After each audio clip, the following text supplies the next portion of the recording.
Hello বন্ধুরা, আজকে আমি আপনাদের দেখাবো কিভাবে ঝরঝরে পোলাও রান্না করতে হয়। প্রথমে পরিমাণ মতো তেল দিয়ে নিব।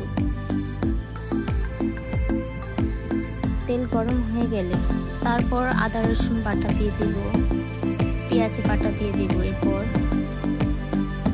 এখন ভালোভাবে একটু ভেজে নেব।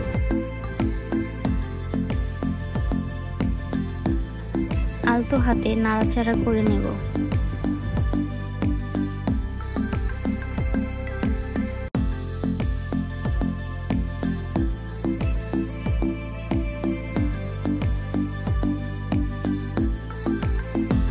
হালকা ভাজা হয়ে গেলে এখন দারচিনি, এলাচ এবং পরিমাণ মতো তেজপাতা দিয়ে নেব।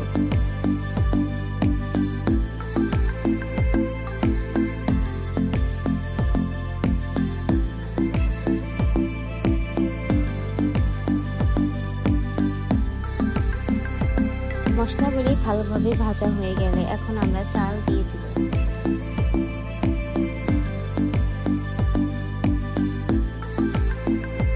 চাল দেওয়ার পর আমরা চালটাকে ভালোভাবে ভেজে নেব।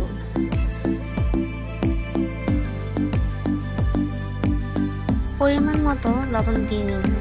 আপনারা যে চান স্বাদ মতো লবণ দিয়ে নেবেন। আমি এখানে হাফ কেজি চালের জন্য 2 চা চামচ লবণ দিয়েছি।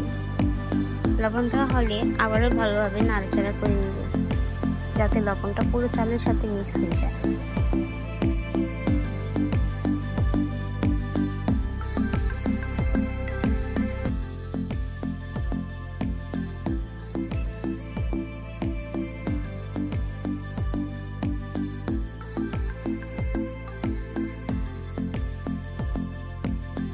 চালটা যখন ভালোভাবে ভাজা হয়ে যাবে তখন আমরা পরিমাণ মতো পানি দিয়ে নেব।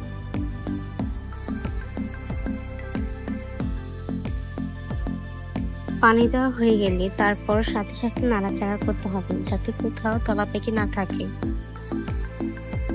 আলতো হাতে বেশ কিছুক্ষণ নাড়াচাড়া করে নেবেন। ভালোভাবে নাড়াচাড়া হয়ে গেলে এখন আমরা ঢেকে দেব। 2 মিনিটের জন্য ভালোভাবে ঢাকা দিয়ে রাখতে হবে।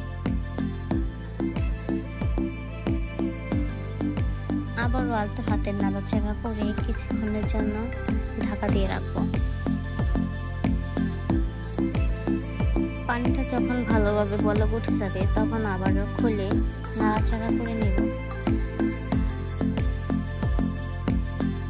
যখন দেখব পানিটা একেবারে কমে এসে তখন আগে থেকে ভেজে রাখা পেঁয়াজের বেরেস্তা উপর থেকে দিয়ে আবারও ঢাকা দিয়ে দেব, যাতে চালটা ভালোভাবে সিদ্ধ হয়ে যায়। কিছুক্ষণ পর ঢাকনাটা খুলে আবারও ভালোভাবে নাড়াচাড়া করে নেব, যাতে বেরেস্তাগুলো পোলাওয়ের সাথে ভালোভাবে মিক্স হয়ে যায়। বেরেস্তা পোলাওয়ের সাথে মিক্স না হলে পোলাওটা খেতে তেমন একটা ভালো লাগে না। এভাবে কিছুক্ষণ নাড়াচাড়া করার পর আমাদের পোলাওটা ঝরঝরে হয়ে গেছে। এখন আমাদের পোলাওটা রেডি। সো বন্ধুরা, আমাদের ভিডিও যদি ভালো লেগে থাকে তাহলে লাইক, কমেন্ট অ্যান্ড শেয়ার করতে ভুলবেন না।